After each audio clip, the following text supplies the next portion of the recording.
Bismillahirrahmanirrahim. Assalamualaikum guys, balik lagi di Jagoan Neon. Oh ya guys, jadi pada kesempatan yang baik ini saya mau mereaksi salah satu video, dimana video ini saya tonton dari channelnya Daftar Populer. Buat teman-teman yang nonton video ini, bolehlah kalian subscribe channelnya Daftar Populer. Jadi pada video kali ini saya melihat dimana populasi Islam itu sangat tinggi ya, dan peminatnya pun sangat tinggi, sangat banyak.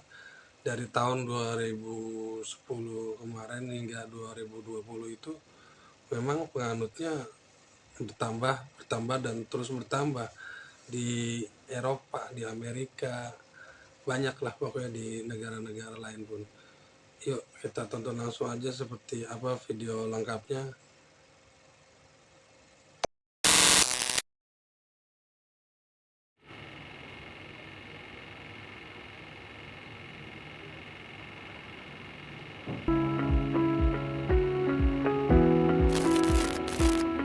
Pada tahun 2023 kemarin, sebuah studi yang dibuat oleh PEW Research Center yang bermarkas di Amerika memprediksi bahwa Islam merupakan agama dengan peningkatan pemeluk tercepat di dunia.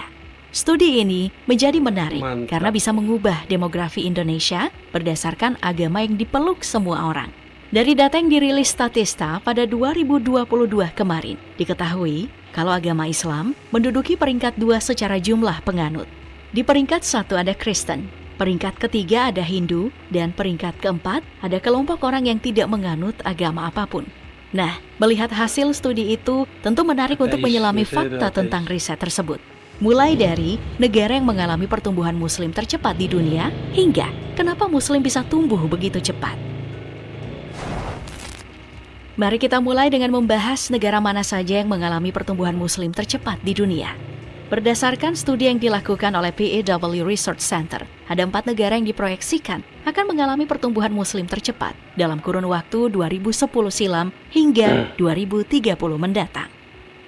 Pertama, ada Amerika Serikat. Pada tahun 2010, penduduk muslim di sana cuma sekitar 2,6 juta jiwa, atau 0,8% dari total populasi Amerika Serikat. Kemudian di tahun 2030, diprediksi jumlah ini akan bertambah menjadi 6,2 juta jiwa, atau setara dengan 1,7% total penduduk Amerika. Jumlah ini nantinya akan membuat jumlah orang muslim menyaingi orang Yahudi dan kelompok episkopal di Amerika. Faktor utama peningkatan muslim yang lebih dari 2 kali lipat ini disebabkan tingginya kesuburan umat muslim dibanding warga negara lain di sana. Nah, peningkatan orang muslim ini juga menjadi menarik karena pada awalnya orang muslim cuma merupakan budak pertanian di Amerika pada abad ke-16. Kemudian sekarang berubah menjadi komunitas yang begitu besar. Peningkatan komunitas Islam di Amerika Serikat tidak lepas dari bagaimana besarnya kedatangan imigran ke Amerika. Dari sejarahnya, diketahui kalau gelombang migrasi pertama umat Islam terjadi di Amerika Serikat pada tahun 1875 hingga 1912. Kebanyakan imigran itu datang dari Suriah, Yordania, Palestina, dan negara Timur Tengah lainnya. Lalu yang kedua ada Kanada. Negara ini diproyeksikan akan mengalami pertumbuhan umat muslim hampir 3 kali lipat dalam kurun waktu 20 tahun. Di tahun 2010 jumlahnya hanya 1 juta jiwa. Di tahun 2030 mencapai 2,7 juta jiwa. Peningkatan signifikan ini sangat kontras dengan sejarah Islam di Kanada. Saat negara ini merdeka tahun 1967, cuma ada 13 muslim asal Eropa yang mendiami Kanada. Lanjut, negara ketiga ada Rusia, di mana dalam studi tersebut Rusia disebutkan mengalami peningkatan umat Islam mencapai 0,6% tiap tahunnya. Pada tahun 2010, umat Islam di Rusia mencapai 16,4 juta jiwa, dan diproyeksikan pada tahun 2030 mendatang, jumlahnya naik mencapai 18,6 juta jiwa. Peningkatan umat Islam yang terjadi di Rusia tidak terlepas dari sikap Putin yang berhasil mendapatkan sentimen positif dari orang Islam. Pemimpin Rusia ini memang dikenal dekat dengan simbol-simbol Islam.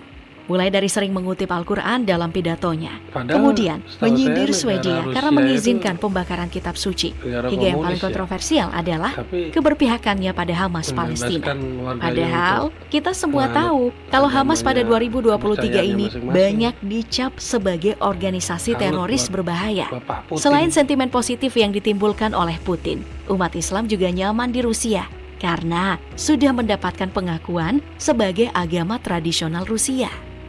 Lanjut ke negara keempat yang ternyata diisi oleh negara yang tidak terduga, yaitu Israel.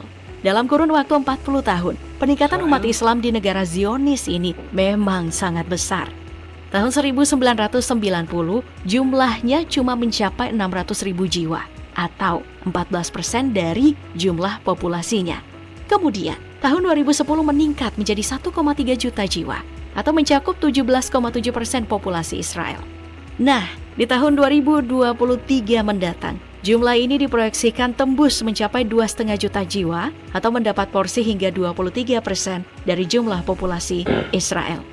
Nah, meski Israel ini banyak mendapat sentimen negatif umat Islam dunia karena kasus Palestina, siapa sangka kalau ternyata banyak fakta menarik tentang umat Islam Israel. Mulai dari adanya 400 masjid di Israel yang peningkatannya mencapai 5 kali lipat dibanding tahun 1988. Kemudian, ada juga 300 imam dan muazin yang digaji pemerintah. Jadi, meski Israel mendapat sentimen yang begitu negatif, bisa dibilang kalau umat Islam di sana mendapat kebebasan mereka dalam beragama. Setelah melihat bagaimana semua negara tadi mengalami peningkatan pertumbuhan Muslim yang begitu pesat, hal tersebut ternyata hanya sebagian dari apa yang dihasilkan dari studi PEW Research Center. Dalam sebuah studi lanjutan yang melibatkan 200.000 sampel dari 95 negara dan 130 bahasa berbeda, organisasi ini memuat bahwa dalam kurun waktu hingga 2060 mendatang, Muslim bisa mendominasi dunia dalam segi jumlah. Pada tahun 2060 mendatang, populasi dunia diprediksikan akan meningkat signifikan mencapai 32%. Kemudian, peningkatan populasi ini jelas akan diikuti peningkatan jumlah pemeluk seluruh agama yang ada. Nah, PEW Research Center menemukan kalau Islam akan memuncaki peningkatan tersebut dengan peningkatan mencapai 70%, mengalahkan seluruh agama yang ada di dunia. Peningkatan yang dialami oleh jumlah Muslim ini akan membuat angkanya naik mencapai 3 miliar jiwa atau akan menutup hingga 31,1% total populasi dunia. Peningkatan signifikan pada jumlah umat Muslim ini bisa terjadi karena beragam faktor. Pertama, ada persepsi tentang memiliki anak yang pekat pada umat Muslim. Prinsip banyak anak banyak rejeki adalah hal lumrah dalam persepsi orang Muslim. Nah, hal ini membuat rata-rata kelahiran Muslim itu sangat besar. Dari data yang ditemukan, wanita Muslim di dunia memiliki rata-rata kelahiran anak sebesar 2,9. Sedangkan untuk seluruh kelompok agama lain, digabungkan angka kelahiran anak mereka cuma mencapai 2,2. Persepsi banyak anak banyak rejeki di Muslim memang sangat kontras dengan beragam persepsi yang sekarang. Beban hidup yang makin tinggi membuat banyak orang sekarang enggan untuk punya anak. Makanya, banyak negara yang mengalami penurunan populasi hebat seperti Cina, Korea Selatan, Korea Utara, hingga Jepang. Belum lagi adanya hantaman paham modern seperti child free yang membuat banyak penganut agama lain makin enggan untuk punya anak. Bicara tentang tingkat kelahiran tinggi, Muslim juga bisa mencapai hal ini karena tidak permisifnya Islam pada orang penyuka sesama jenis atau LGBT. Jika sudah banyak agama yang permisif pada tindakan LGBT, Islam sama sekali tidak permisif. Pokoknya dalam Islam cuma ada Adam dan Hawa, bukan Adam dan Bambang atau Endang sama Hawa. Selain tingkat kelahiran yang tinggi, peningkatan umat Muslim juga datang dari banyaknya mualaf. Faktor mualaf ini tidak lepas dari pengaruh sosial media dan juga platform video seperti Instagram. Ini banyak digunakan untuk melakukan anti-narasi Islamofobia dan menyebarkan ceramah yang lebih lembut dan menarik.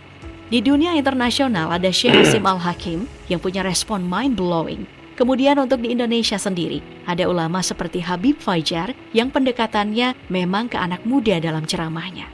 Jadi wajar jika anak muda yang awalnya terpapar Islamofobia yang disebabkan beragam media, sekarang mendapat pencerahan dan menjadi mualaf. Nah, melihat peningkatan Islam yang signifikan dan proyeksinya di tahun 2060 akan menjadi agama terbesar di dunia. Hal ini jelas menjadi dua mata koin dengan sisi baik dan buruk Mantap. yang tidak terpisahkan. Sisi baiknya, jelas kepentingan Islam akan lebih dipertimbangkan. Sisi buruknya, bisa jadi akan makin banyak oknum yang menggunakan nama Islam untuk hal buruk, seperti korupsi dana zakat, korupsi dana Al-Quran, atau yang paling sering terjadi di Indonesia adalah persekusi agama lain yang tengah beribadah. Nah, padahal kita sama-sama tahu kalau Islam ini agama yang damai dan adil. Jadi kalau ada oknum seperti itu harus kita lawan bersama dan jangan diam saja. Jangan sampai pertumbuhan Muslim dunia ini menjadi negatif dan tidak positif. Padahal kita jelas mau pertumbuhan itu dinilai positif.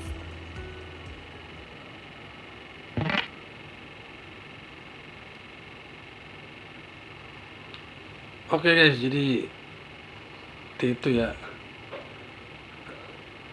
Jadi pada video kali ini, semoga di video kali ini memberikan informasi atau sedikit menghibur. Oke, sekian dari saya. Assalamualaikum warahmatullahi wabarakatuh.